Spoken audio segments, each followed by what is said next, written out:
You're listening to the all-new CultureCast, Chicagoland's finest podcast. I am the Gorehound. I'm Jenn. And I'm Thor. And we are the all-new CultureCast. Welcome to the newest edition. How are you guys doing today? Keep on keeping on. Yeah? I decided about 20 minutes before recording it was time for me to go grocery shopping. In retrospect, I may have been being overly ambitious. Mm-hmm. But the listeners at home will know no difference because this will still be posted on Monday nights. Perfect. So, this is... If I'm found bludgeoned to death with a bottle of cow-friendly milk, don't press charges. This is the first episode without Nick. So this is just the three of us. So I don't know how we're gonna manage without the co-founder of the all new CultureCast, but I mean, it is going to be podcast anarchy. We aren't even going to talk about the movie tonight. We're just going to be off topic for the entire time. We're just going to tell secrets about Nick. I'm just going to be like, here's the exact way I think a dishwasher should be stacked. I will not be using visuals. You're going to explain it. You're going to be like, okay, take out a battleship board and put the pegs where I tell you to. Perfect. The destroyer represents the silverware. Yeah. I would honestly listen to that. I had an episode of my show where I had someone come on and teach me how to bake biscuits. What? Yeah, we had an audio cooking show. Yeah. It went about as you would expect. I don't know. America's Test Kitchen podcast seems to be doing pretty well for themselves. I mean, is it literally just the sounds of me baking? Is there No. an actual baking podcast that you listen to? Well, I haven't listened to a ton of them, but there is a podcast. It's America's Test Kitchens. So they're always They coming up test with... kitchens for venereal disease? No, what? No, for cooking disease. No, but they... No, it's just like a podcast where they talk about, like, food-related topics. So they're like, oh, we did a study and we found that the best way to get two glasses that are stuck together unstuck is by doing X, Y, Z. You know, they're the people who, like, they have, like, they don't just say, like, here's the best way to make macaroni and cheese. They say, we tried 7,000 recipes and replicated them 6 times, and this is scientifically the best macaroni and cheese. Oh my gosh, You that's know, awesome. Like, I didn't know that there were podcasts out there that did that. I mean, Yeah, podcasts they about have everything. They have cookbooks and YouTube videos, and then one day I was, like, searching. I don't even remember what I was searching for. I think I was searching for, like, dogs or something. I don't remember why that turned up America's Test Kitchen. They, presumably don't cook dogs, and I assume probably don't. I mean, they're a test kitchen. They have to test everything. I assume they don't even cook, hot dogs, because, like, I mean, I think they've got more sophisticated tastes, but, like, anyway, so I turned it up, and I was like, oh, this is actually really interesting, But I've seen some of their videos on YouTube, like, they always have, the exact right way to do this based on, a bunch of testing they do in their kitchens, and, like, all of the people are wearing lab coats, so it's very scientific. I actually think that I could do one podcast about that, because when I was in my undergrad, I went through a huge pancake phase where every single weekend I would, like, make a different recipe because I was trying to make the perfect vegan pancake recipe. And I did this for, like, every weekend of my undergrad career, and I could never find it. Oh. And you eventually figured out the perfect vegan pancake recipe is put in eggs and milk and pretend they're vegan. It makes it so much easier if you just throw that shit in there. It's crazy. Did you come close? I mean, I want to know more about the pancake process. No, I ended up making a lot more vegan cookies through this because that was a lot easier to make. I thought you were going to say because the pancakes all turned out really hard, so you're like... That was kind of where I thought he was going for. Yeah. I mean, Oh, no. If you look historically, and I know this from a different food-related podcast I listened to, the first, like, real cookies were like the Danish, I think they're called Strupenwaffles, which are kind of like those little, like, they look like waffles and they're really thin and they're pretty good. Oh, they're the ones that taste like sadness. Like crepes? No, yeah, they're sort of, no, I mean, they were, like, hard, but they're, like, like delicate and light, and they're in the shape of like they like look like a waffle iron smashed them together. Oh, okay. Yeah, I had like a luxurious pancake recipe book, and I think that was one of them, where it kind of looks like a doily, maybe? Yes. Yeah. Yes. Accurate. Little doily waffle cookies. Anyway, Maybe I've and they been were eating doilies instead of those. That's why possibly, I don't think they taste good. but they were all, they were like the first cookie. I mean, I didn't listen all the way through the podcast, but I'm pretty sure that's what the Danish lady was going to say. Oh, so basically you're saying citation needed. Well, I'm saying that ultimately, like, the Danish vocalization, like it's just not the most pleasant thing to listen to when you're just like hanging out. Like, it's kind of like, how German has that kind of like to it, like it kind of is like that, where you're like, well, this is okay, but like also I need something that will just like soothe the savage beast while I like wash dishes, right? Like, are you sure the answer wasn't going to be that the original cookie was the cheese Danish? I don't think so. But again, I didn't listen all the way through the podcast. Yeah. Okay. I'm glad I could help. Yeah. Okay. So moving on. He's gonna be so mad. Nick is going to give us a talk after this podcast. Are we for making him weeks. edit this? No, this is an edit-free episode, by the way. Perfect. I would lie and say, oh, well, then I'll stay on topic more, but yeah, let's not even pretend. Getting into tonight's podcast, Bridget Jones' Diary. Woo! Wait, did we all watch different movies? No, you watched it. You were there. No, I meant because he said Bridget Jones' Diary, not Bridget Jones' Baby. Oh. Oh, you did say Bridget. You said Bridget Jones. Yes. So I'm going to guess you watched the one that was available for home media while Jen watched the one that was theatrical. I've seen both, so I'll be the bridge between these. Perfect. So Jen, you watched the one in the theater. I did. I watched Bridget Jones's Baby, which is interesting because I have not seen the other two. Although I feel like I absorbed the first one through pop culture. Okay. The first one's actually good. The second one I read about, because I actually really liked the first one. Like, the rom-coms to me, I like when they're actually about the characters as opposed to about, like, big dumb set pieces. Like people falling down and, like, when they turn into a fucking, like, episode of Jackass, I'm like, why is this, a thing? Which happens more than you'd think in rom-coms. I mean, I like when people fall down. Finally, someone's telling your story. And so the first one I thought was really well done. The second one, I remember the only thing people were talking about was that there's another fight between Hugh Grant and Colin Firth. Yeah, that fight scene actually was pretty legit like that. I think that is how most men today would fight in a street. Yeah, no, it's a great fight scene. So that was the problem, was when I was reading about, and like I said, I haven't seen the second one, so listeners, send your angry letters to whatever our email address is. Yeah, Nick knows it. We don't.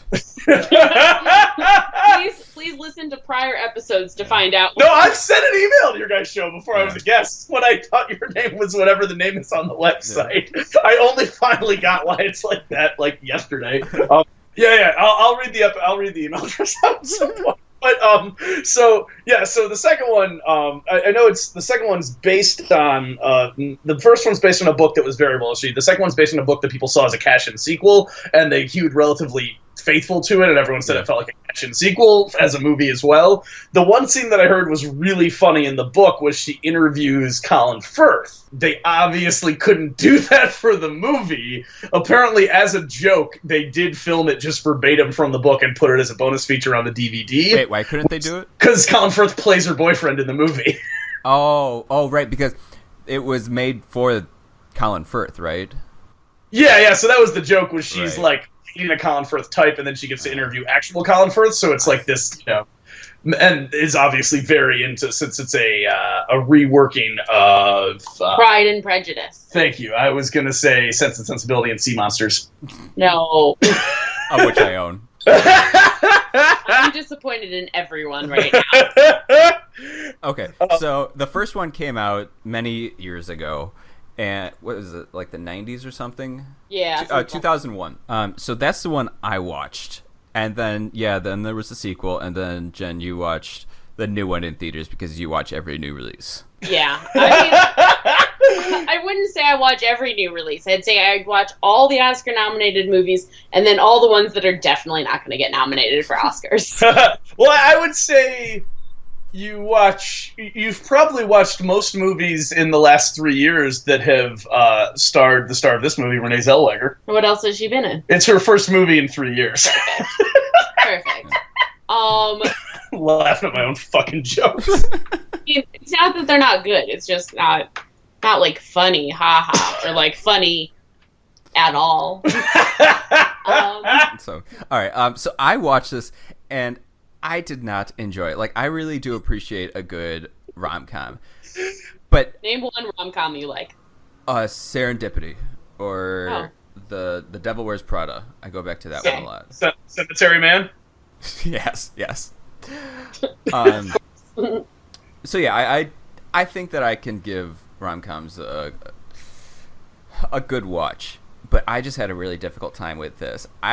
I'm having a difficult time trying to figure out why, because when I look, because I do a lot of research for this beforehand, and everybody seems to love this movie. Yes. Why? Have you seen Pride and Prejudice, or are you familiar with Pride and Prejudice? Yeah, I'm not a fan of the book, but I really like most movie adaptations. Yeah. Because that's the thing is I am not familiar with Pride and Prejudice. And I feel like, in some ways, as I actually really like Emma Thompson's Sense and Sensibility movie with Alan Rickman and her and Kate Winslet. But I could never get into Pride and Prejudice. But yet again, exactly. Like, I read the Cliff Notes for the book, and I haven't seen the full. I haven't seen the full movie with the full miniseries with Colin Firth that everyone likes. I've just seen the very condensed Keira Knightley movie, which, to quote a friend of mine, I think they fit in almost all the dialogue. They just say it really, really fast. So you have no idea what's going on. Have you seen the new Pride and Prejudice and Zombies? I actually did go see that. Went to a special screening right before it came out. I hated it so much. I hated it so much. And here's why, okay? No, here's why. Because here's the thing. Here's what they did. They took a book that means a lot to a lot of people. Like, I get that you don't like it, but a lot of people really love that book. I haven't read it. I can't read, but I know that the book means a lot to a lot of people. Yeah. And then they took it, and rather than it's like a failure of world building, right? Because they just took the book and then they added a bunch of zombies. But Elizabeth Bennet, who gets to go train in China to fight zombies, zombies, is not the same. Elizabeth Bennet, by her very nature, cannot be somebody that her parents let go to another continent to train in the art of fighting vampires. Zombies, yeah. because they're not, because it's not the same, her character inherently, the whole idea is that she feels trapped by the world she lives in. And so, rather than, update anything... Well, what's more trapped than being surrounded by zombies? Well, right, but, so if they said, hey, she's, there's zombies, but also she has to, learn to train in her own home because, she, and that's why she feels trapped. But instead they're just oh, no, she couldn't go to the fancy, the fancy training school in Japan. She had to go to the unfancy one in China. And I was like, this is so dumb. All you did was put Darcy in a leather duster and you think that's world building. And no, it's it's the same way that a lot of books will, it just doesn't, what's the word I'm looking for? It's it doesn't try hard enough to create a world where zombies exist. Nothing else seems to have changed except also there's zombies. But if this is something that they've been dealing with for generations, and it doesn't seem to have affected anything. Everything else still goes on. Why are they still going to dances at night if that's when the zombies are most active? It's no, they would have changed. That's what societies do when forces beyond their control take over. And I don't know. I mean, I think the only thing that works with that was the title. Absolutely. I mean, the title is shit ton of books. Yeah, the title is oh, that might be interesting, but that it shouldn't go anywhere further than that. It is. We're in the world of memes becoming books. I think that's true. Accurate. I also saw Abraham Lincoln Vampire Hunter. Same author, right? I believe so. Yeah, same author. And it was the same thing where it was like nothing is different except also he fights vampires. Like, no, other things would have changed in this society. Yeah. Like, you have to change something besides, In defense of that one, there were a lot better action scenes, and the visuals were a lot better. Well, it's because it's from the director of Night Watch, which was just a batshit crazy Russian movie, and they basically brought that guy over to America. And like, I think happens with a lot of foreign non-English speaking directors, unless you're Paul Verhoeven, is they're like, hey, why don't you take your awesome visual style and we'll plug you into shitty scripts that people who can actually read English don't want to direct. Yeah. Obviously he speaks English. I'm just saying, like, he doesn't get the, he did, like, Wanted with Angelina Jolie, and, like, I feel like he gets, his job is always to, like, make shitty scripts interesting to look at. Yeah, I could see that. Yeah, but yeah, do watch, Day Watch and Night Watch are these movies about, like, vampires and people who turn into tigers and shit that, this what? Russian, it's this, none of that sounds real. No, it's awesome. It's this Russian, Animorph Yeah. So basically, this Russian agency, sort of Men in Black, except they drive around in a garbage truck, have to sort of clean up all the messes caused by the vampires, and that they're the Day Watch, and then the Night Watch are the vampires who come out to try and fuck shit up. So it's like each of them get half. It's which is a very well-established fantasy trope, but they do it pretty tongue-in-cheek and funny. It's like each of them get 12 hours to kind of fuck shit up for the other person, Yeah, I think I've seen those around, and I will check them out. Yeah. So Bridget Jones's Baby. So let's Diary. So what's that? Yeah. So let's go into. I feel like all three of these are going to be about the same because they both star the same the same three characters, and it's all based around the same Bridget Jones character. Yeah, and it's all so. I was first introduced to the idea there was a third Bridget Jones when I got an answer wrong at trivia with my friends, where they said this new Bridget Jones movie has a similar title that starts with a B. So we assumed 21st Century was going to be called Bridget Jones's Blog, and I'm very glad it wasn't. Yeah. Blog, yeah. Exactly. I don't know what I just They said. really don't use the diary much in the third movie. So they, which is she a shame. types on an I iPad. think that's probably some of the funniest stuff of the first movie is when she's writing down her weight and just all her sort of the little cap she does at the front of it. I think they only do it once in the third movie. Yeah, once or twice. Yeah. But no, that was one of my other critiques was that the first one was Bridget Jones' Diary, and I was expecting to see a lot more diary action, and. Albeit, I was having a difficult time sitting through this. I did sit through it, but I thought that there should have been more diary action, and maybe it was because it was like a cable edition of the movie where they cut out a shit ton of stuff. But I didn't see a whole lot. Swearing. Yeah. There was swearing makes things better. I wonder if the first one was rated R. I mean, it is rated R. Oh, I was gonna say. Because I feel like the one we saw had to have been rated PG. It had PG-13. boobs, and they said fuck. Okay, well, the one we saw was rated R. The first one is similar to that, where it's barely rated R. They say fuck a couple times. You see Bridget Jones putting on her granny panties to, get her stomach taut. Oh, it is rated R. That shouldn't have been rated R. We'll have our MPAA sucks discussion on a different episode. The rating system makes no sense in America. But don't worry, Suicide Squad's PG-13, right? Wasn't you saying Mike Birbiglia was complaining about that? Yeah, Mike Birbiglia said that his new movie has a couple of swears and got rated R, and then Suicide Squad has massive amounts of death. Yeah. Yeah, it's upsetting that we have a system like that that's just so skewed like that. Mm-hmm. Yeah. Agreed. So, but I would have to say I would rather the political system be fixed. I'll take a bad MPAA system over. That's true, and the rating system matters so little these days. I mean, true. I guess teenagers can't go see Bridget Jones's Diary, but how many people as far as I can tell based on the articles I'm reading about this year, no one's seen movies in theaters anyway. Yeah. They said only about 7% of the population has seen movies in theaters this year. Yeah, we just want Netflix originals. As evidenced by the fact that we tried to do an episode about a movie that was in theaters and failed to even communicate that to 1/3 of the podcast clientele. All right, so, okay, I feel like I need to be the bridge here since I'm the one who's seen both. The bridge, it. Very good, very good. But so, first one is, her meeting her Mr. Darcy. They do some callbacks to the first one. They have in, spoiler alert on both these movies, and Gorehound, I assume you do not mind if we spoil the third movie for you, based on interest level in the first movie. Yeah. So I saw the first movie, I was probably, 16, maybe, and I thought it was really cute. Why would you watch it why did you watch it in the first place?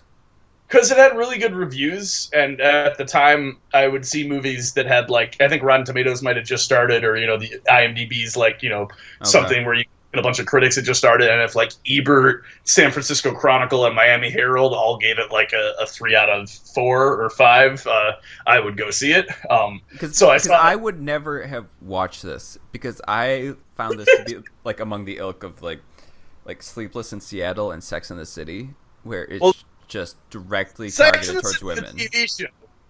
What's that? I just feel like it's targeted directly towards women, and they don't even want men to be watching this because all the comedy was targeted towards women. I felt like, and I guess that's the difference. Is I feel like Sex and the City, the TV show, was well written enough that I'll admit I was a teenager and started watching because my folks had HBO, so anytime I saw the word sex in something, I would tune in and be like, I wonder if this is nudity. Something's gotta come on. And then it wasn't, but I was like, oh, this is actually cleverly written, and it's it's a little over the top, and there's nudity on Sex in the City. But not the kind you can wank it to. Yeah, Sarah Jessica Parker. No offense to her. I think she's gorgeous, man. Have you seen fucking Hocus Pocus? Yeah. She's so hot. But, no, I mean, it's more because it's all Sarah Jessica Parker's narrating all of it. Yeah. To be fair, Sarah Jessica Parker was also the only one on the show who would not get naked. Because she had that in her contract, and the other 3 would get naked. Well, I don't think anybody wanted to see her in the first place, so... Oh, come on, that's such an old joke about her not being pretty. I feel, and I get it, but I feel like it's such a we never say that about moderately attractive male actors, That's true. Sorry, not to get on a fucking feminist soapbox, as I'm the one who's seen the most Bridget Jones's Diaries. That is in fact the measure of feminism, is how many Bridget Joneses have you seen? Yeah, how many do you own? I bet Hillary's seen all 3. That's why she should be our president. Absolutely. That's what puts me to sleep at night, just watching Bridget Jones' Diaries. That's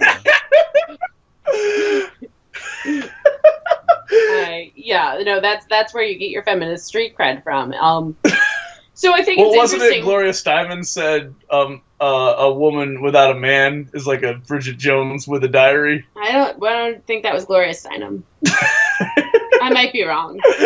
The fish without a bicycle line? Was that her? I mean, that was the joke I was making. I'm not sure if I was accurate. Perfect. I hope I called you out on something.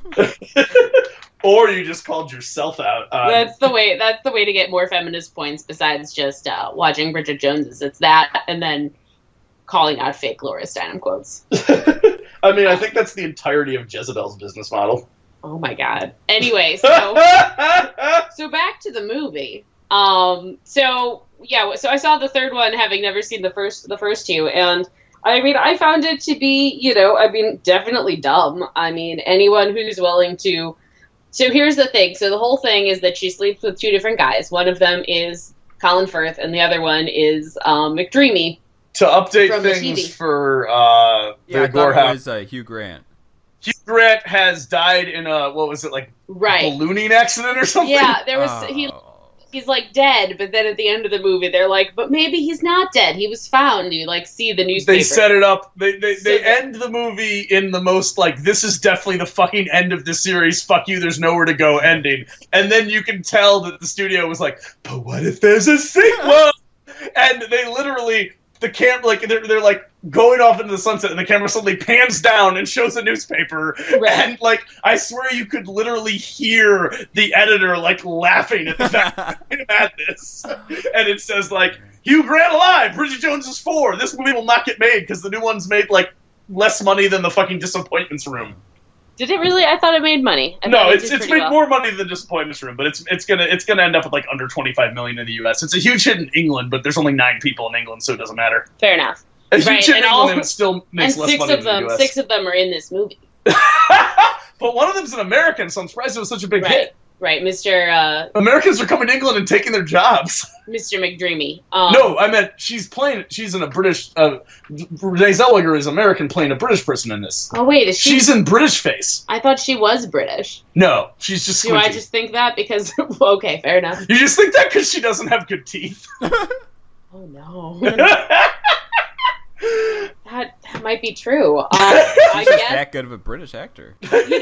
And it's crazy because I really, one of the other things I've seen her in that I really like her in is Chicago, and she's definitely, got an American, accent. Man, I cannot stand that movie. Okay, we'll come back to it.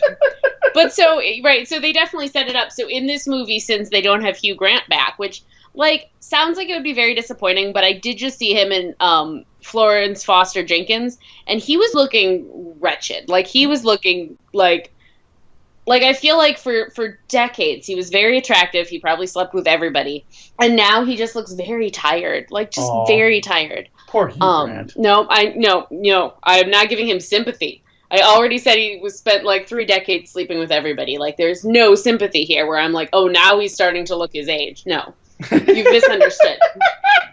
Although it's really funny because in the movie, the picture they used to illustrate that he's dead, he still looks, way younger than he currently looks. Well, I assume it said special thanks to Hugh Grant, so I think they didn't charge him for the image rights. So I'm sure that was the deal. Was okay, I'm not going to charge you guys to use my photo at the end, but you got to let me pick the photo. Yeah, because it's got to be him 20 years ago.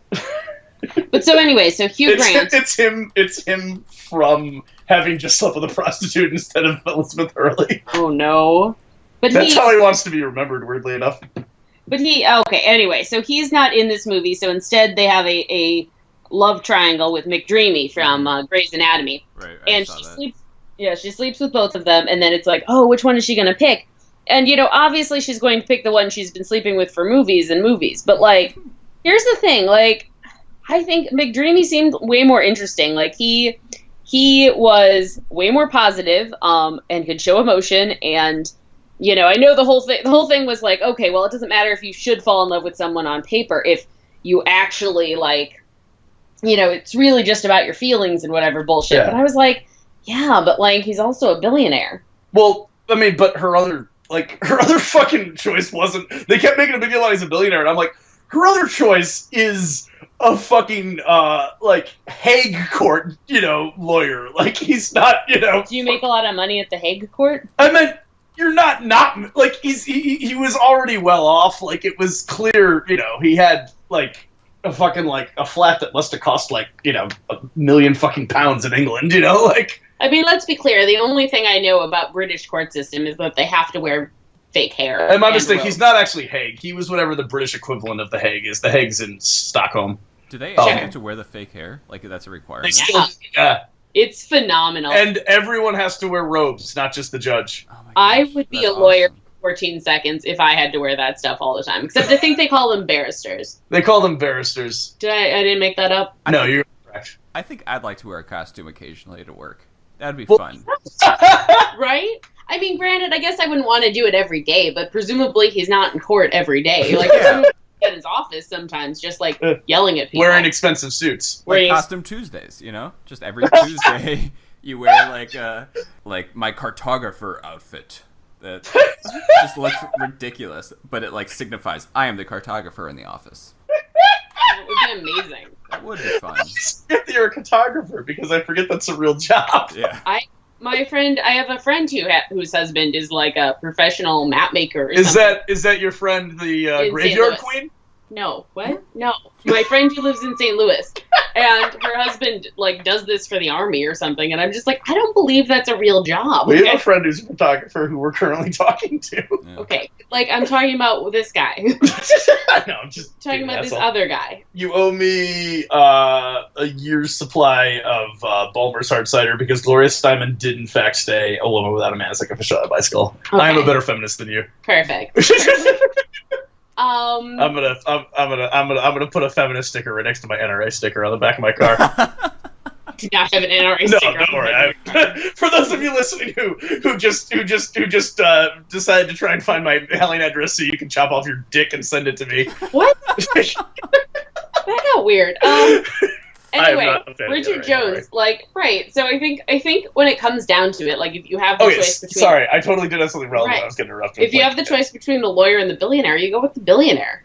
But that's the thing is, so this sequel did not work as a standalone movie. And like I said, I haven't seen the second one, but the first movie, as much as I get why the Gorehound didn't like it, and I think if I rewatched it now, I'd have a lot of problems I had with this, where there's more slapstick. Like, right, there's more slapstick in the sequel than I'd like in, there's more slapstick in the original than you'd like to have in a rom-com. Like, it plays really dumb on occasion, which is weird, because sometimes it's actually a pretty clever movie.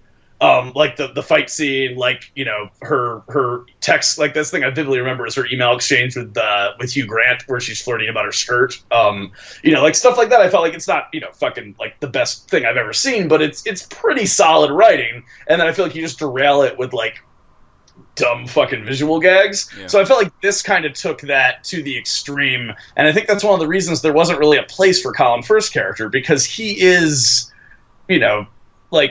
yeah, he's exactly Mr. Darcy from Pride and Prejudice, or Alan Rickman from Sense and Sensibility. I get those characters different, but from my understanding of them, he was literally Darcy in the 1995. Yeah, and that's why they cast him. Yeah, and I kept on thinking, like, this is just a Pride and Prejudice, like, 80% remake.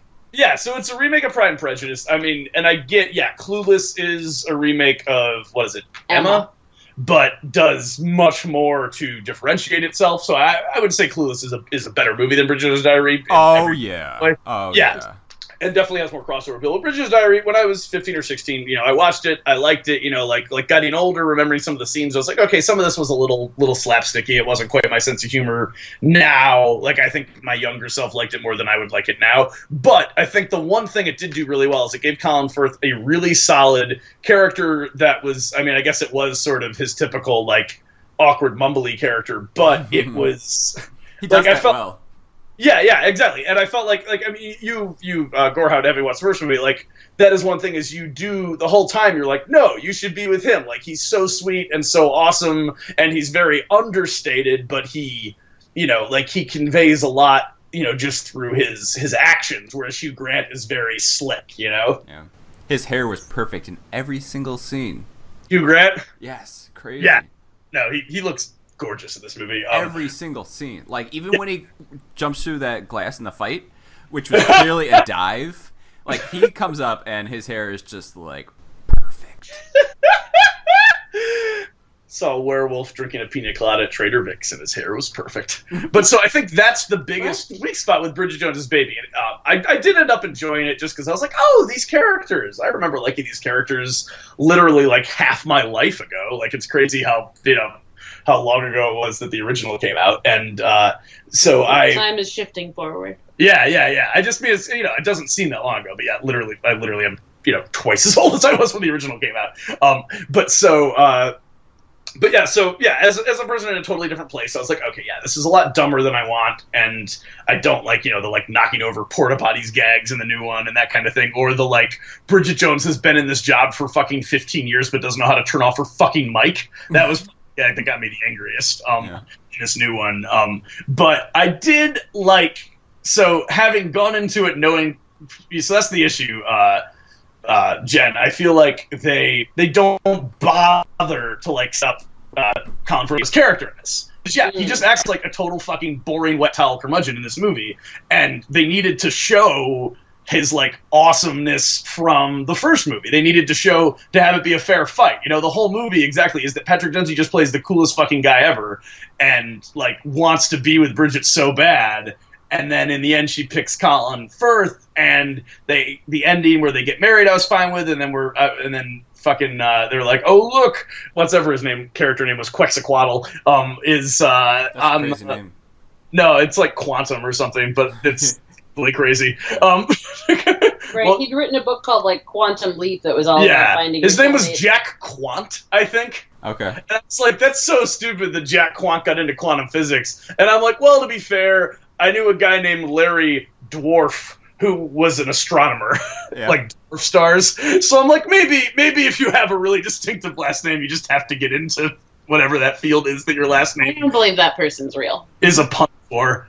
And it was the same thing where this guy was Quant spelled differently, Quant with a U instead of a however the fuck it's actually spelled, and Larry Dwarf was spelled differently. See, I guess I feel like, okay, yes, I can agree that they didn't really do enough to build up the Colin Firth character, but I also feel like, having never seen the first movie, I've also, like, absorbed enough of it by being a person in pop culture, you know?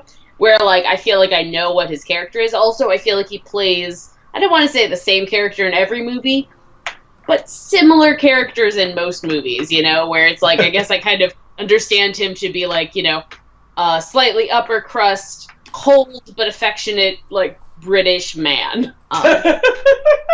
Well, and I guess, yeah, like you said, you're familiar with Pride and Prejudice, and as Gorehound pointed out, this is basically, he's just playing Mr. Darcy. His last name's fucking Darcy. Right. So even knowing the character he was supposed to be, even having the, you know, going into it knowing his character, you still didn't feel like they did anything with him.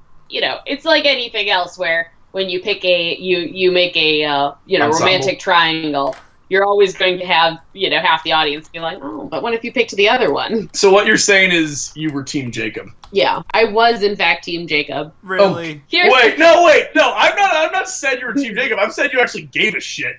I mean, okay, here's the thing. Like, I'm definitely a better feminist than you. he took off his shirt a lot more, number one.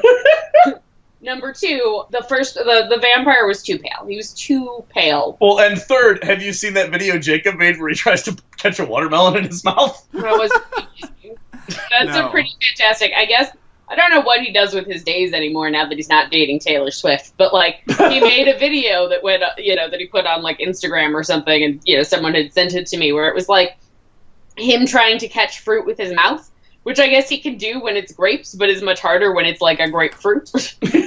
It's very charming. The best, like, he actually is a pretty good comedic actor, as much as he's just like a pile of wood in those Twilight movies. Oh, like, absolutely. he is far and away the best part of Grown Ups 2, which I know isn't hard, but like, Okay, well, I've not seen Grown Ups 2, or really. We're talking about Jacob, right? Jacob, the werewolf. He's in Grown Ups 2? Yeah, he plays, him and Arnold Schwarzenegger's kid play the heads of this fraternity that come, like, crash Adam Sandler's party. Oh my gosh, I have got to see that. Because I think that... What's this guy's name? Oh, Taylor Lautner. thank you. Yeah, Taylor Lautner. I think he is becoming such a huge cult character because he is just so iconic, and I don't think he's very good in really anything that he does. But he is like, I will watch anything that he is in that I can get my hands on. I'm gonna have to check this out. We're gonna have a Taylor Lautner episode of my show, because we could totally we do every year. I do a Thor's Patron Saints, and I think we'll do a Thor's Patron Saints where we just go through all the Taylor Lautner movies. Wow. I mean, I guess I feel like he's been sort of replaced by Zac Efron, who like got very hot and now plays like the dumb frat guy. No, because Zac Efron is a good actor. Taylor Lautner is not. But I will watch a Taylor Lautner movie first. I'm not sure what side you're on here.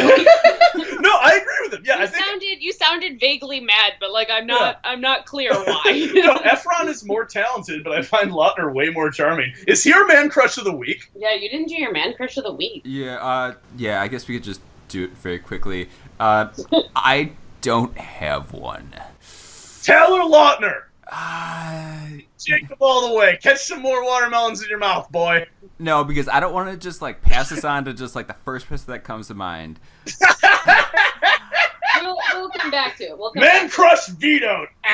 Like I legitimately have like man crushes on everybody that I come up with, and he does not deserve that. Thor, stop trying to cheat the game. Come on. So yeah, I apologize on that on our regular viewer listeners. I don't know. Are you watching us? Oh no. I should have put clothes on. I shouldn't use my nails. Alright, getting back to these two movies that I'm the only one who's seen both of. You know what? Communication is the backbone of any good podcast. So let's go for. But miscommunication is the backbone of rom-coms and this podcast. Yeah. So I guess we did have sort of a rom-com style misunderstanding. Oh, that's true. Oh my god. It all comes together. And that's one of the things. That's why I'm not as into serendipity. Is I don't like rom-coms where, to quote, I think it's Elliot Kalin, the Daily Show writer, rom-coms where the characters inexplicably place unnecessary and artificial hurdles in the way of their own happiness. And I feel as if that's a lot of, not just rom-coms, but a lot of comedies in general, a lot of movies that want to have a low stakes conflict. Is there, like, for example, one of my favorite holiday movies, The White Christmas with Bing Crosby and Danny Kaye, has this scene where the telephone operator listens in on Bing Crosby's call and thinks he's gonna exploit this old army officer for ratings on his TV show. So she tells Rosemary Clooney, and Rosemary Clooney's super pissed at Bing Crosby, and then she leaves and never says hey, I'm super pissed that you're going to do this thing. And he would have been like, well, I'm not going to do this thing. And then instead she leaves, and it's like this whole big fucking second act conflict. And I think I said this as we were watching Bridget Jones. I just leaned over and I said, the problem with movies is there's conflict. I just like the part where it was her going to Glastonbury and hanging out in a tent and, So, I mean, I think, okay, so not to get too, esoteric here, a phrase I use every week, but I will agree that, in comedies, so in dramas, you can have, a villain, right? You can have a villain and you can hate that person and it's fine. But, on comedy, you can't really have a villain, or at least you can't, ultimately... You can only have a villain if it's, Bikini Car Wash, where it's the guy who's going to come tear down the rec center. I have not watched Bikini Car Wash. So I can't speak specifically to the bikinis and their car wash, but this is the second episode in a row that I've brought up the fact that the plot of every 80s comedy was a guy trying to tear down the rec center.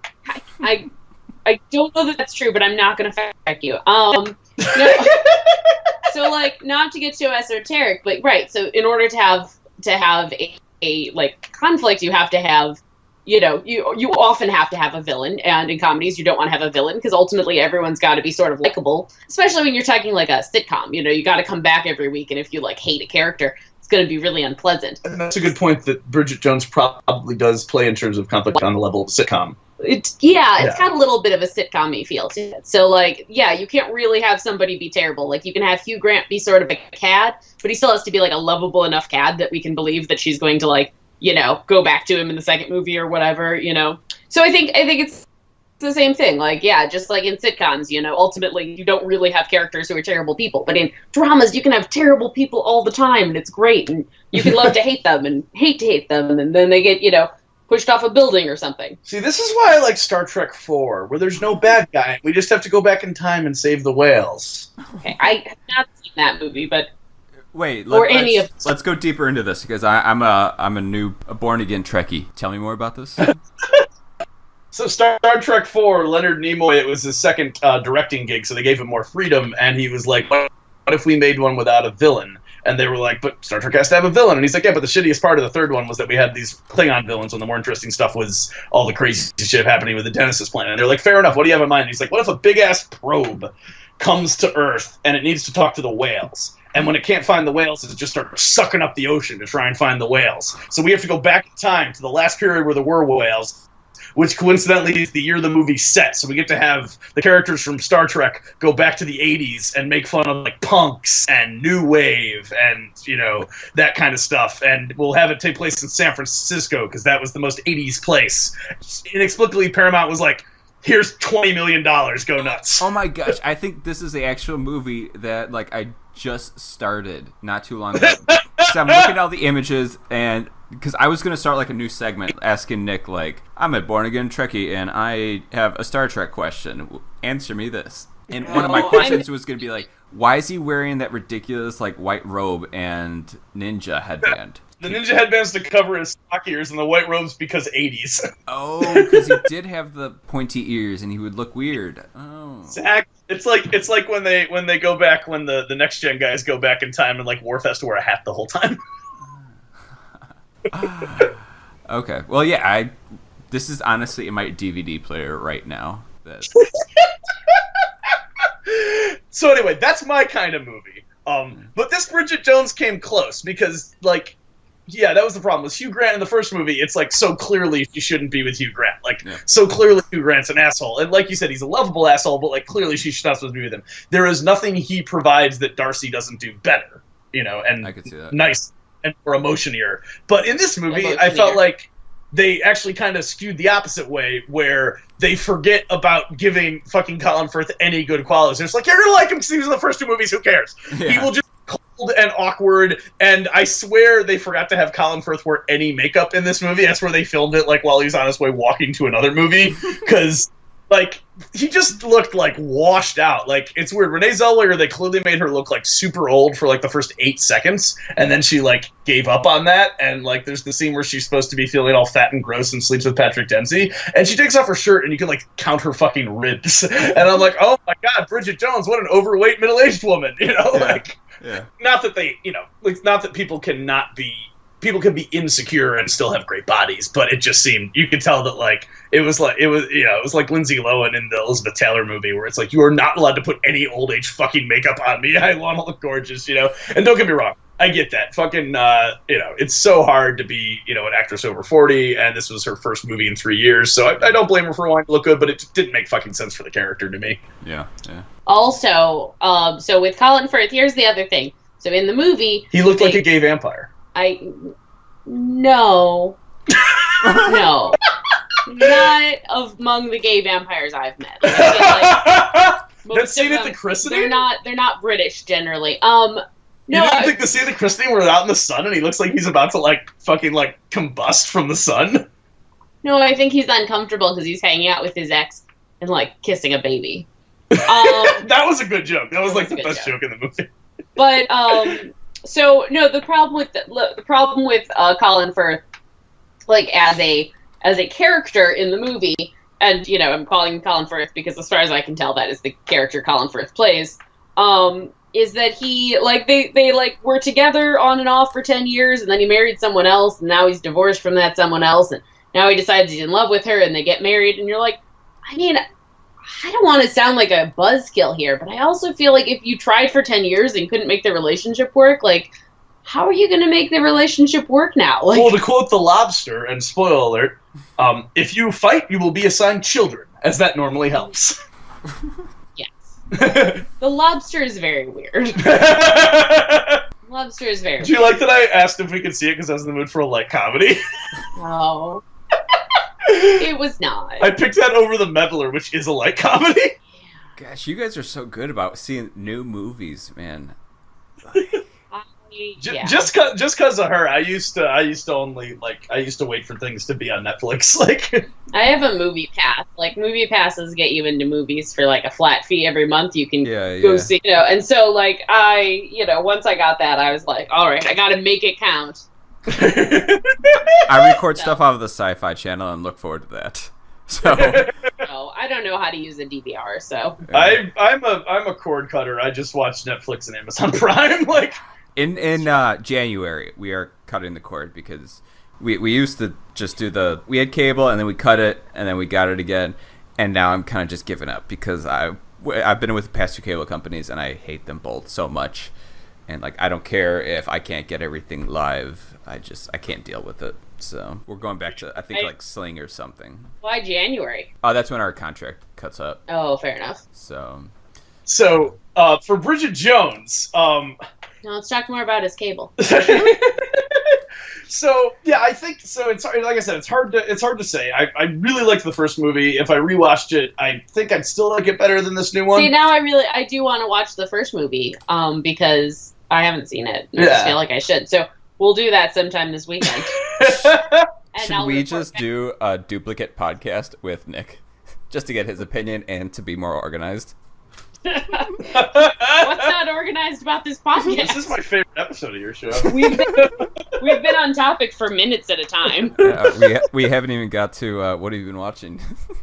I was going to suggest you guys move that to the end anyway, because I feel like when people listen to a podcast, they want to get to the topic and then it's okay if you get off topic. But they want to hear you say. I disagree because, like, otherwise, why would you listen to all the other garbage? Like, you listen to the other garbage because you don't want to like change the podcast because you're like washing dishes and your hands are wet. Well, so you're like, then okay, you're like well, forcing people to listen to shit. That like. Yeah, exactly. I always skip to 10 minutes into most of the podcasts I know that don't, stay on topic for the first 10 minutes. Wow, I've never. Yeah, when I listen to WTF with Mark Maron, I always skip like the first 5 minutes because he's. When I listen to WTF with Mark Maron, I skip the entire thing. Yeah, I've tried but like also all of his podcasts are like 6 hours long. Yeah. Like, Well, the problem with Mark Maron, I really liked him back when he used to be on Conan, and like his book, The Jerusalem Syndrome, I got about halfway through, and like. It's interesting when he's talking about other people, but he's just like such a narcissist. And like the problem is 5 minutes, narcissist really works as like a comedy trope. But when you're just interviewing people and all you do is talk about yourself during interviews, it doesn't really work. No, I mean, I think he's got it down now where like, I think he is one of the best podcasters out there because when he interviews people, he like really delves into their lives and figures out like, or just tries to talk to them about what's going on other than like the obvious. All right. See, I'm thinking of like, I listened to his one, I probably gave him like, a shot. I gave him like, 15 or so episodes that I at least, listened to like 20 minutes of. And the one with Amy Poehler was finally where I was like, yeah, I'm starting to hate Mark Maron. Like, and that was like, sorry, hate's the wrong word, but he just was not rubbing me the right way. The one with Amy Poehler, I swear it felt like 80% of that episode was him talking about times that they'd met and like, just like things about like, oh, remember that time that like I was, your warm up and like I had that great joke making fun of you, and she's like, yeah, not really, 'cause it doesn't matter. And he's like, yeah, it was really good. It was really funny. Remember, like, you were doing some sketch comedy bit. And she's like, oh, yeah, I guess I do kind of remember that. And he's like, man, I'm awesome. No, because sometimes I don't really want to just listen because I think that sometimes he's just so good at just, I don't know. I listen to most of my podcasts while I'm either driving home or at work. And I think that he really just lets me just zone out and just listen to just two people talk, because that's my favorite thing about podcasts is just hearing just people talk about whatever they want to talk about, whether it's like something boring as shit. It's just that is their recorded conversation. So in that it helps you be a better cartographer. It does. I look forward to when I could just like work on something for like 2 or 3 hours, like uninterrupted, and just like listen to these like 2-hour podcasts, because his podcasts are like shitty ass long. I think you should send that to Mark Maron and see if he puts it as like a blurb on his front page. Improves cartography skills. Mark Maron, what the fuck? Yeah. No, that is actually on. I decided that's on my bucket list is to meet Mark Maron. You decided like right this minute or like 20 minutes? Within the past 6 months, I decided that like I'm going to meet Mark Maron. I'm going to shake his hand and be like, "It is a pleasure to meet you." Any farther thoughts on Bridget Jones's Baby? Yeah. Go ahead, Jen. You know what? It was dumb, but like I also for 2 hours, I was transported to merry old England, and I got to watch a lady who eventually quits her job, but seems pretty happy about it. Even she did the smart thing. She waited until they'd officially fired her to be like, well, I was probably going to quit anyway. Here's my impassioned speech, so she still gets severance. Yeah, right. I mean, I'm sure she gets some sort of severance, but I like the gag where her boss grows an ironic beard to fit in with the hipsters. That's true. So the script got punched up by Emma Thompson, who I trust implicitly. Who is probably the best part of the movie as her gynecologist. And is also the best part of the movie as her gynecologist, as my gynecologist is the best part of all of my movies, too. But, no, I mean, I forgot you've started a lot of pornos with your gynecologist. Just as the co-star, but also as the one that checks everything out afterward. But no, she's the best part, and she a very special episode of Jen's porno. No, it's not. The podcast is not actually named that. But I'll see if we can put that out as a bonus episode. It's just me talking about the porns I definitely star in. That'll be your fundraising episode. Was you'll put out a. Oh yeah. Perfect. So can you tell me the ending succinctly for Bridget Jones' Baby? Yeah, so she has the baby, and she doesn't know who the daddy is, because it could be either of them. Right. And literally, like, 8 seconds after she has the baby, they decide it's time to do the DNA test. Right, like there is still afterbirth on that baby, and they decide to do the DNA test on the men. And then like, suddenly there isn't, which is a major fucking continuity error that you pointed out to me. I was like, how did that baby get so clean? Because it was so gross a minute ago. But, I mean, they're all hanging out with this, like, disgusting baby or whatever. And then they go get their blood tested, and then 1 year later, you see Bridget Jones getting married, and you think, like, was that only supposed to be a year later? That's what it said. 1 year later. Children grow at a horrifying rate. Holy. Oh, yeah. No, they get bigger, and they need more money. Sometimes they go to college. Like, can we make them illegal? Perfect. You remember that movie Chitty Chitty Bang Bang where they made children illegal? I absolutely do not. That movie's awesome. I've never seen it. It's with Dick Van Dyke. It's not good. None of that sounds true. Anyway, so she has this baby, and you don't know who it is, and they imply that it's McDreamy, but then at the end they're like, no, just kidding, it's Mark Darcy's. Okay, so they have the ending, and she's at the altar, or she's about to walk down the aisle with her dad, and I'm like, fade to credits, and she's like, no, they're going to show that she marries Darcy. And then they have McDreamy, standing there with her baby, and I guess that was supposed to be a trick, but it's obvious, like, it's going to be Darcy, because he's not standing there looking like the groom, and also what groom has, like, a 1-year-old in his hands, I mean, maybe a groom with a 1-year-old. Yeah, I guess that's true. But so he's obviously... Like, actually, I thought he was going to be the best man or something, but he's not, so there's no reason for him to be fucking standing there other than for dramatic tension, which pissed me off. So then, it's her and Colin Farrell getting married, and... Colin Firth. Better if it was Colin. If it was just suddenly out of fucking left field, Colin Farrell just shows up and he's like, what do you think, babe? And she's like, look at his stubble. You know what? Yeah, that's fair. And so it's her and Colin Firth, and then... but McDreamy's holding the 1-year-old, so you think, okay, so it was McDreamy's baby, but they're getting married, and the three of them are having this, because she keeps calling it like a polyamorous pregnancy, and I was like, okay, so they do have this kind of thing. That's kind of a sweet, bittersweet ending, that, like, just because, like, it wasn't her and Colin Firth's kid, it didn't deter the fact that they decided to be together, and that kind of shows that they matured, that, like, they are okay with, like, being in this thing, this, like, sort of three-pronged relationship thing. And then they get outside, and Colin Firth's like, I think you're holding my child upside down, or some dumb joke. And then McDreamy's like, I have no idea, I've never touched a kid before. Because it's not my kid, audience, it's Colin Firth's kid. Oh my god, it's the happiest ending ever. Okay, yeah, that was pretty much how it ended. I so looked in at the end, she got with Colin Firth, and it's Colin Firth's kid. Right. But McDreamy's still in her wedding party. But she also got to sleep with McDreamy, which, like, yeah, it was probably really good sex. But they did have to wear biodegradable condoms, which sounds like it involved a lot of chafing. I had to look up how old everybody in the movie was, because I couldn't decide how old I thought everybody was. Because McDreamy's, like, dyed all his hair, so it doesn't look, so there's no gray, so he looks like he's probably, like, 40. Though they did address that in the movie. They have her, like, cutting off that clump of hair and being like, oh, you have some gray hairs here. Right. But then it wasn't actually gray, so it didn't really work. Right. Because, so anyway. That was... No, I'm still talking. Sorry. So anyways. You go, Jen. Thank you. So Colin Firth and Hugh Grant are both 56. And let me tell you what.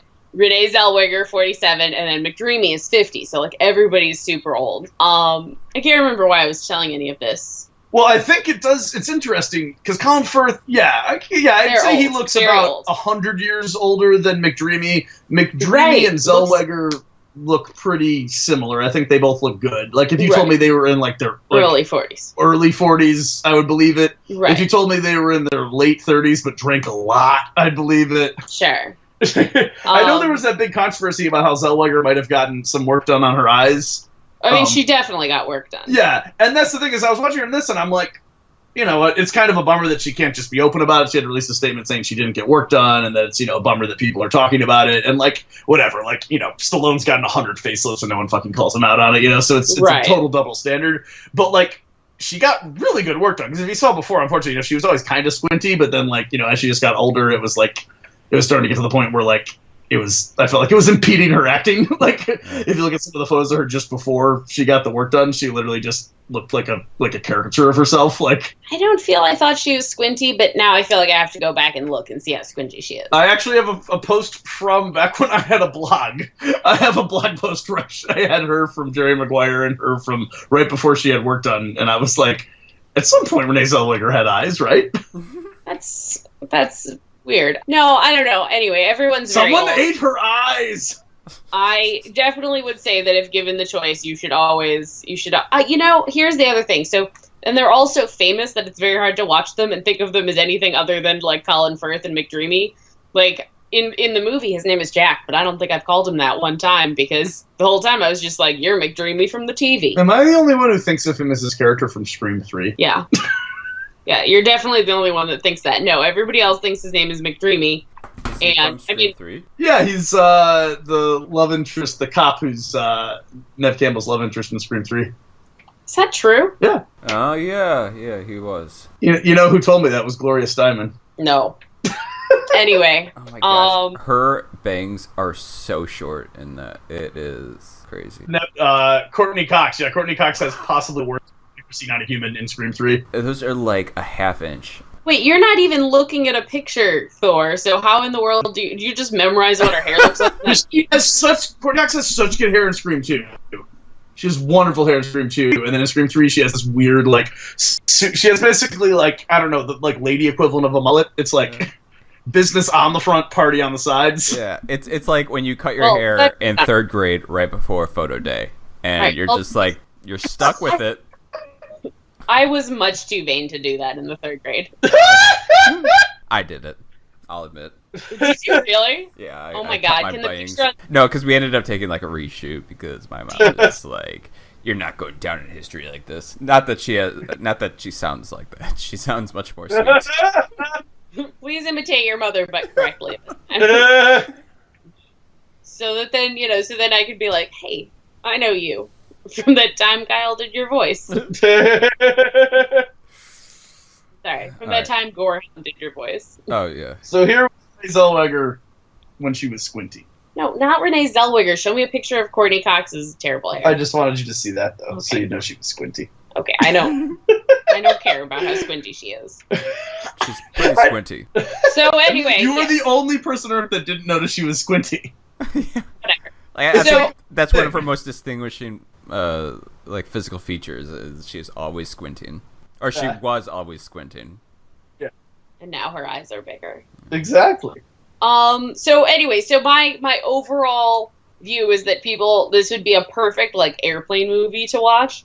Like you're on an airplane, you got to watch a movie. Because Unless the otherwise- airplane's crashing, then watch something a little more like profound. No, I think if your plane is going down, you should you can watch porn or something, you know. You can You're watch dying. the porn that Jenn stars in. No, that's very hard to get. You have to pay a lot of money. No, I think Wall-E might be the best movie to watch on a plane. Oh my god. Because that seems like such you could just pop in that movie anytime and you're like, this is pretty interesting. And it's good for all ages and it kind of makes you think a little bit. Wait, now, when we had our episode on best Disney movies, didn't Nick say that Wall-E is terrible? Yeah. But he's not here, and since he can't He's defend not himself, here. Nick knows I'll have nothing.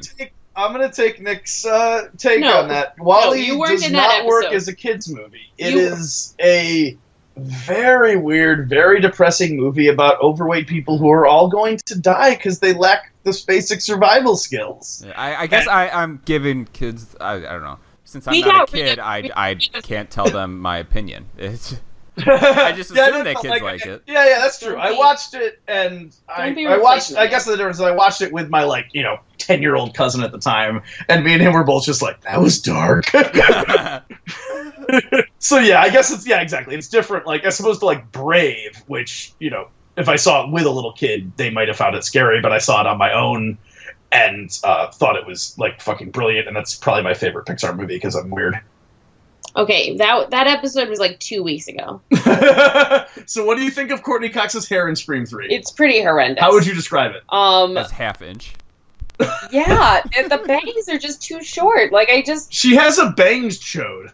don't understand what happened. And the thing is, I think Courtney Cox is very pretty in like every other picture of her in the whole world, I'm sure. Maybe it was like hip during that time to like have like ridiculously short bangs. I mean, maybe she was trying the way that perfectly ordinary haircut that Jennifer Aniston had that became like the Rachel, which I never quite got how that cut out. It just seemed like it was the standard way that hair falls from your head.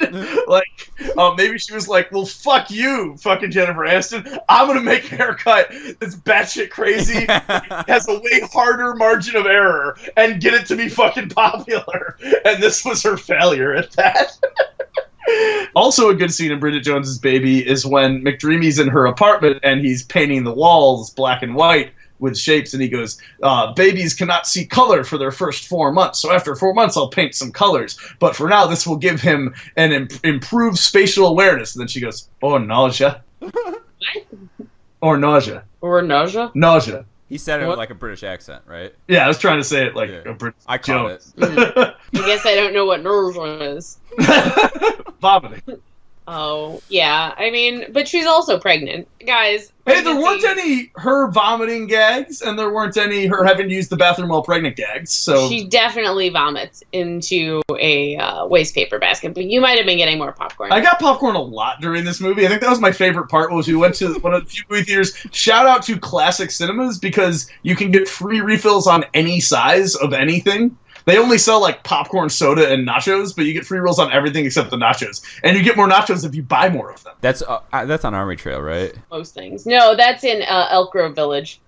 Well, the one we went to. Oh, we don't go to that one. Yeah, but there's a whole... There are other ones of it, yeah. Yeah. I went there because I thought it was staffed by elks. I was very disappointed. Oh, yeah. Just like people. Thor, do you have any closing thoughts? Yeah, my closing thoughts are that I'm glad that they're not making a fourth one. I'm glad they got to squeeze in a third one, because I do like it. Like, as much as I was so bummed they, completely maligned her friend characters, they did give her mom character some great fucking dialogue. And I should mention that the actress who plays her mom, who's got to be, 80? Sure. Total fucking babe. Sure. I mean, out of all the 80-year-old women that you may get a chance to sleep with, definitely her, So, I loved her. Her mom was great in it. The Jim Broadbent from Moulin Rouge and everything is great as her dad, and only really gets, one, scene, but it's... Oh my god, you said Moulin Rouge, and I thought you meant Mulan, and I was like, I don't think he's in that. But... No, he's Harry Zidler in Moulin Rouge. He's fucking great in that. Yes, yeah. That's why I know who he is. Yeah, he looks totally different in that, though, with the wig, and, he has so much energy in that, it's crazy. Because he was already a little old man when they made that movie. He's a national treasure. Sure. Yeah. But, great cast, very overqualified cast. I think we have, how many Oscar winners and nominees, doing this, rom-com. It's, in terms of, rom-coms, I wish there was less slapstick. I wish there were less, the stupid moment with her fucking forgetting to mute the fucking thing, or her, asking obvious, is Patrick Dempsey gonna have, does he have good sperm questions to him on national TV? That was super dumb and awkward. But that was all the first act. I felt like the second act, with them trying to be a three group with the baby, and Patrick Dempsey pretending he's Hugh Grant's boyfriend at the prenatal classes. I really like that. And Dempsey was just such a great positive character. I felt like the movie needed more of his character. I felt like it actually kind of lost its way when it was her and Colin Firth having sad British people problems. I felt like it needed more of Dempsey's just sort of dynamics. Mm-hmm. So yeah, overall, I'd say don't watch it in theaters, but once it's on Netflix, if you liked the first one, it puts all the characters in a nice place. It's cool to see what all the even though her friends were only in it for 8 seconds, it's cool to see what they're all up to. Her one friend has very sweary children. It's adorable. Here are my final thoughts. Okay, so the best part about any British movie is trying to figure out how many people in the movie were in a Harry Potter movie. Oh my gosh, yeah, the Moaning Myrtle. I was every single time I saw that girl, I was like, that is Moaning Myrtle. I don't know anything about Harry Potter, but I know that's Moaning Myrtle. I didn't realize the actress that played Moaning Myrtle wasn't a child, but then as we're watching this movie, I kind of thought that might have been a child. Yeah, voice is weirdly high pitched, but also sort of throaty, so like maybe a 12-year-old that also smokes. Like It's very iconic. Right. So anyway, so shout out to Moaning Myrtle. And just like keep on keeping on, British people, I'm glad they make their annual movie. Every year, so that we can keep them all employed. Oh, and another thing I want to mention is, interestingly enough, this movie was not from the original director, which was Richard Curtis, who was thanked in the special thanks that we were trying to figure out who the fuck that was. And I got confused with Richard E. Grant, who's the star of With Nail and I, who was not involved in these movies in any way, but is charming. I wouldn't say that was like an interesting fact. No. But so Richard Curtis, I believe, is the guy who made Love Actually. Oh. So I think it makes sense that, the issues that this movie had were kind of similar to when you watch the deleted scenes from Love Actually, where you're like, wow, this movie really lacked restraint before someone went through and chopped out all the nonsense. So I think that's something, is that he didn't actually make this movie, but you can tell they were kind of working from his template of like, what if every fifth thing that happened was like the dumbest, most like drawn out gag ever? Okay, so yes. So those are our final thoughts. What are your final thoughts on the Bridget Jones? It was difficult to sit through. I understand that this is like an iconic chick flick rom-com that a lot of women will connect with and connect with. There was just nothing targeting me towards it that weren't in my typical rom-coms that I watch. It was honestly the only thing that's coming to my mind was I liked that I saw that people were smoking in it, because you don't really see that a whole lot. That's true. And I could really appreciate that, because I mean, people do smoke, and it's something that I don't do, but I really enjoy. You enjoy doing it yourself, or you enjoy watching other people? I enjoy doing it myself, even though I don't. It's a favorite pastime. So, like, a thing you do. I mean, I get why they're cutting cigarettes out of movies, because I get that it does look really cool in movies, and it makes people smoke. It looks super cool, but what looks even cooler is doing coke. But that's the thing, is it's weird. Like, I remember reading about, like, for Watchmen, which is a movie filled with, like, fucking rape and stuff, that they wouldn't let Marley Ackerman's character smoke, even though she smokes in the book, because Warner Brothers said they didn't want to send the wrong message to children who were watching a movie about a man called the comedian raping a woman. Oh. Yeah, it's weird where we draw the lines. Yeah. Oh, was anyone smoking it? I don't think anyone smoked in the new one. Yeah. Like, now you can't. Yeah, in I America, wouldn't imagine that anybody show. does. Yeah, you can't show it, I think, unless it's a period piece. Yeah. Is that the rule? I also could have made that up. Smoke? Yeah. I also could have made that up, but I think that's true. I would believe that, because you don't see, and like you said, I mean, I get that, fucking movies are influential, and I get why they cut it out, but to me, it's like there's so many other bad habits that kids can get from movies, and the point is like, like, smoking looks cool in movies, like, punching people in the face looks cool in movies, like, we shouldn't do either of those things in real life, but exactly, I think it's tough. I tried to type in, can you smoke in movies, and the first thing that came up is, can you smoke Molly? Which is a bad idea. And what was the answer to that question?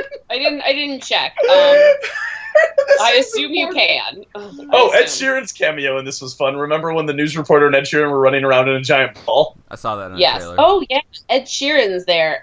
He has the most punchable face. I don't know him recognize this personally, guy. but I won't hurt him. Where do I know him from? He sings that awesome song "Don't" about his girlfriend cheating on him. Oh, No, he's a that's not the singer? song he's famous for. Yeah, what was his song he was famous for? 18. Yes, that's the Yeah. one he's most famous for. Da da da da da da.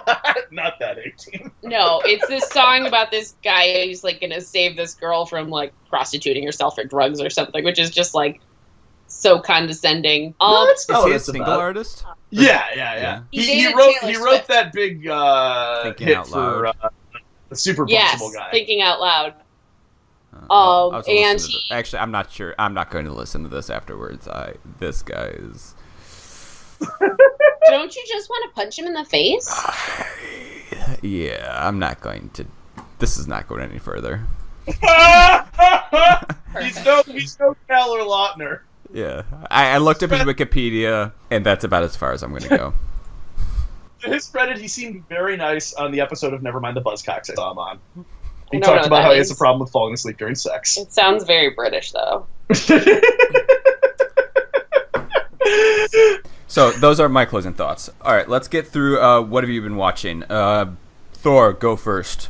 I'm trying to finish Trick or Treat because we're going to talk about it on the podcast with me and the Gorehound in a few days. Saturday night.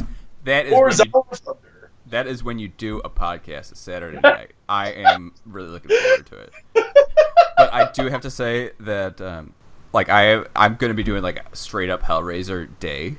Like I'm getting a workout in the morning. The girl is going away for the day, and I'm just going to watch Hellraiser all day long. On Saturday? Yes, and it is going to be so awesome. So much about Hellraiser. Do you like that we were like, hey, Jen, pick the topic. We'll do something really lady episode-y. And now we're talking about Hellraiser. Yeah. As we do. And don't forget, you guys talked about Star Trek for 700 minutes. And we talked about both. And Scream. And Pride and Prejudice and Zombies, and Abraham Lincoln Vampire Hunter, and Night Watch and Day Watch. I tried to do a chick flick, and this is how it turned out. I can't help myself. All right, I'm gonna bring in another lady on the podcast. I'm gonna make that happen for the next episode. I've been trying to talk to her I will drag queen, and she is not budging. Okay. I think Nick's significant other is more likely to make an appearance soon. Okay, yeah, but I think as soon as she does, the Graveyard Queen is in. I'm thinking. Perfect. No, I want an all ladies podcast. It's going to be amazing. Oh my gosh, I dare you. I want to see if that can happen. I will make it happen. I am very persuasive, and I would also say persistent, although that's probably not true. But I would like to say charismatic, which is how I'm going to start my cult. Jen, what have you been watching? Here's what I have not watched hardly anything besides all week. Jones' Baby. I saw Bridget Jones's Baby. But what I have been doing is I do listen to a lot of podcasts, and I recently got into again Planet Money, which I used to listen to way back in the day, and so I've been kind of going back and listening to old episodes. After, like I said, it's been 3 years since I've really listened, and so, that's good. Is there an archive section called Old Money? Get out. So, NPR's Planet Money, all about, looking at different things that are happening in, that can be, possibly quantified. They had an episode about, that was really interesting, a recent, rebroadcast, which was about a town called La Crosse, Wisconsin, which, Wisconsin, terrible, but it was an interesting episode where they are really into, making sure people have talked about their, their last wishes and what kind of end of life care they want. And so it was looking at that kind of quantifying. Because the best thing to do in Wisconsin is to die. Absolutely. A lot of people retire to Wisconsin because, it kills them quicker, probably. Is it like a Radiolab type podcast? A little bit. I mean, it's definitely like an NPR one where they're like, well, we decided to look at death. It's so unpleasant, but we decided to look at this town where people are way more open. I'm Hannah Joffrey Waltz, and here I am talking to some people who are really open about their death plans. Oh, and guys. Since it's NPR, I assume there's a bunch of unnecessary background sound effects that are clearly added in post. Absolutely, just like people around the dinner table talking about what song they're gonna play at their dad's funeral. Which then I'm listening to this podcast and I was like, oh no, do I have to know what song I'm gonna play at my dad's funeral? I don't know. I don't know, Dad. Yeah. I'm sorry. It's an interesting podcast that I might check out. Yeah, each episode's 20 minutes long, so it's good for people with the attention spans of children. The song everyone should play at every dad's funeral is Whitesnake's "Here I Go Again on My Own." No. No, I can't get behind that. I won't do that. Also, unlike most of you, my parents will not die. So, it's the current plan. All right, what about you? What have you been listening to, Gorehound? I have not been watching a whole lot. It's been last week was pretty stressful, but I do have some backtrack. I've been three books and audiobooks that I've finished just very recently. Oh, fun! One of them was Gillian Anderson's Dream of Ice. Let me make sure that I got that name right. Is that so she writes fiction books? Yes, it's the second, A Dream of Ice, yeah. This is their second book. I'm not really enjoying it that much, but I love Gillian Anderson, and this was like an audiobook narrated by her.